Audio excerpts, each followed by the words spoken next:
Choisis la vie.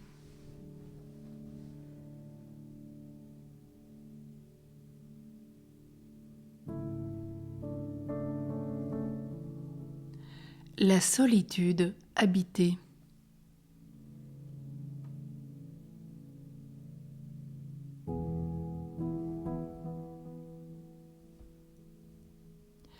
Je peux redouter de me trouver seule, face à moi-même.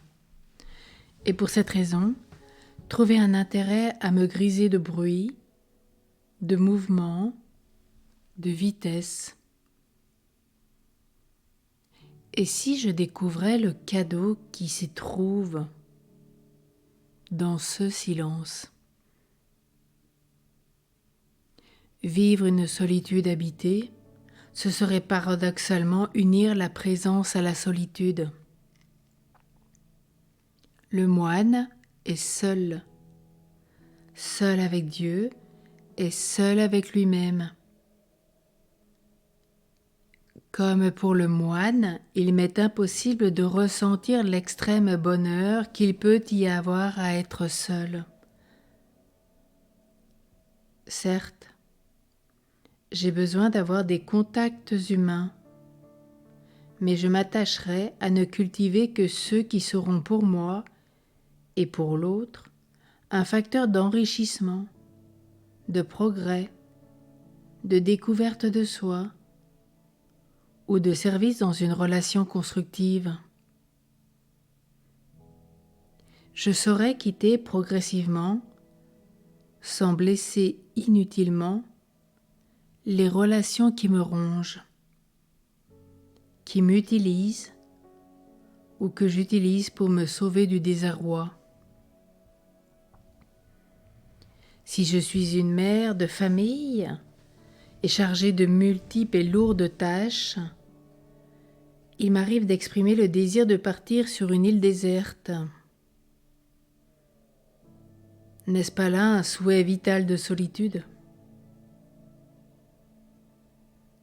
Et maintenant que je suis âgée et seule, je redoute cet isolement qui m'apparaît comme une malédiction, un abandon, un exil.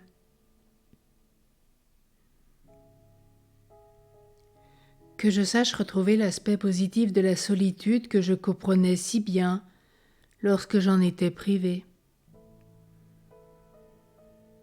Qu'elle ne soit pas subie, mais recherchée, voulue comme une nécessité vitale. Savoir apprécier la solitude, c'est avoir du bonheur à être avec soi-même.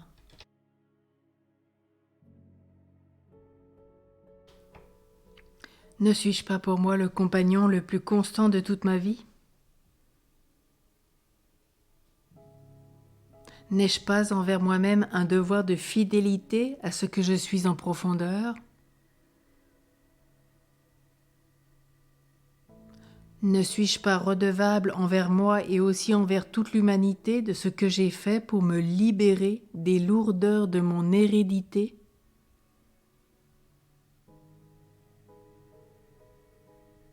Ce travail d'approfondissement, je ne pourrais le faire que dans la solitude, dans la méditation, qui permet la conscience de soi, le désir de changement, la prise de décision et la mise en œuvre de cette résolution. La solitude est une chance, une grâce, une opportunité, une nécessité. Jésus s'est bien rendu au jardin des Oliviers, à Gethsémani, vivre cette solitude habitée. Il est bien parti avec tous ses apôtres. Mais déjà, il ne se retrouve qu'à 4 avec Pierre, Jacques et Jean. Et en peu de temps, Pierre, Jacques et Jean vont dormir. Ils vont le laisser seul.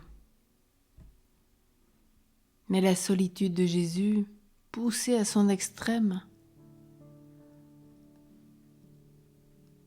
rappelle encore une plus grande confiance envers son Père, une plus grande prière, une plus grande intériorité. Et il va même demander l'aide à ses apôtres, de lui tenir compagnie, de lui tenir compagnie aussi dans la prière. Mais ils vont vite se rendormir. Alors apprenant comme Jésus à vivre une solitude habitée, il recherchait la prière non seulement ce jeudi saint, ce soir du Gethsémani, pour préparer à vivre cette ultime grâce de se donner à son Père dans l'esprit pour sauver l'humanité entière, mais il l'a souvent répété qu'il se mettait à l'écart de jour comme de nuit pour prier, car dans cette solitude, il était toujours avec son Père. Il parlait avec lui, il priait avec lui. Il nous a redonné les paroles de son Père, les actions de son Père, et il nous rappelle qu'il n'est venu faire que la volonté de son Père sur terre. D'où l'importance de vivre cette solitude pour retrouver le Père.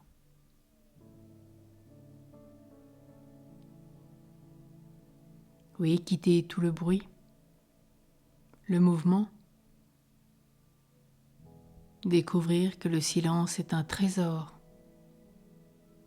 Et Jésus nous l'apprend. Alors ensemble avec Jésus, vivons ce silence et laissons-nous habiter par la présence du Père.